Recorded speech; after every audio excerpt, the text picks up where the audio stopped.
ગીર સોમનાથના ઝાંખિયા ગામમાં આ રીતે બુધવારની સાંજે જ હોલિકા દહન કરી દેવાયું। વર્ષોની પરંપરા પ્રમાણે હોળીના આગલા દિવસે અહીં હોલિકા દહન કરાયું। હોળીના આગળના દિવસને ગ્રામજનો કમળા હોળી તરીકે ઉજવે છે। એટલે ગામમાં કમળા હોળી, હોળી અને ધૂળેટી એમ 3 દિવસ સુધી ઉજવણી થાય છે। કમળા હોળીના દિવસે ગામની નજીક આવેલા ડુંગરા પર ખોડિયાર માતાજીના મંદિરે લોકો ભેગા થાય છે। આસપાસના તાલુકામાંથી પણ લોકો આવે છે, કમળા હોળી પ્રગટાવે છે। આ દિવસે નવયુગલો એટલે કે લગ્ન બાદ જે દંપતીની પહેલી હોળી હોય એવા લોકો આવીને કમળા હોળીની પ્રદક્ષિણા કરે છે। સાથે જ ખોડિયાર માતાજીને લાપસી ધરાવે છે।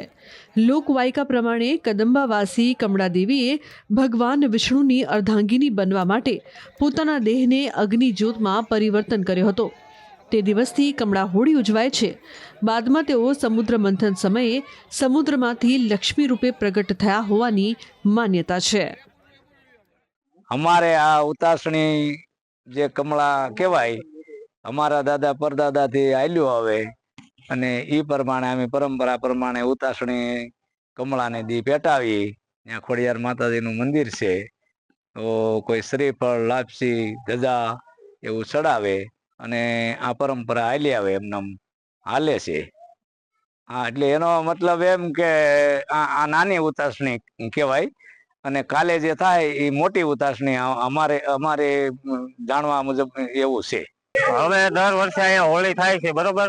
ખોડિયાર હાથથી દર વર્ષે પરંપરાથી હાલ્યું આવે છે, બુઢિયા વખતથી, માટે આ વસ્તુ અમે કરીએ છીએ અહીંયા। ગીર સોમનાથના ઝાંખિયા ગામમાં આ રીતે બુધવારની સાંજે જ હોલિકા દહન કરી દેવાયું। વર્ષોની પરંપરા પ્રમાણે હોળીના આગલા દિવસે અહીં હોલિકા દહન કરાયું। હોળીના આગળના દિવસને ગ્રામજનો કમળા હોળી તરીકે ઉજવે છે। એટલે ગામમાં કમળા હોળી, હોળી અને ધૂળેટી એમ 3 દિવસ સુધી ઉજવણી થાય છે। કમળા હોળીના દિવસે ગામની નજીક આવેલા ડુંગરા પર ખોડિયાર માતાજીના મંદિરે લોકો ભેગા થાય છે। આસપાસના તાલુકામાંથી પણ લોકો આવે છે, કમળા હોળી પ્રગટાવે છે। આ દિવસે નવયુગલો એટલે કે લગ્ન બાદ જે દંપતીની પહેલી હોળી હોય એવા લોકો આવીને કમળા હોળીની પ્રદક્ષિણા કરે છે। સાથે જ ખોડિયાર માતાજીને લાપસી ધરાવે છે। લોકવાયકા પ્રમાણે કદંબાવાસી કમળા દેવીએ ભગવાન વિષ્ણુની અર્ધાંગિની બનવા માટે પોતાના દેહને અગ્નિ જ્યોતમાં પરિવર્તન કર્યો હતો। તે દિવસથી કમળા હોળી ઉજવાય છે। બાદમાં તેઓ સમુદ્ર મંથન સમયે સમુદ્રમાંથી લક્ષ્મી રૂપે પ્રગટ થયા હોવાની માન્યતા છે। અમારે આ ઉતાસણી જે કમળા કહેવાય, અમારા દાદા પરદાદાથી આલ્યું આવે અને એ પ્રમાણે અમે પરંપરા પ્રમાણે ઉતાસણી કમળાને દી પેટાવી।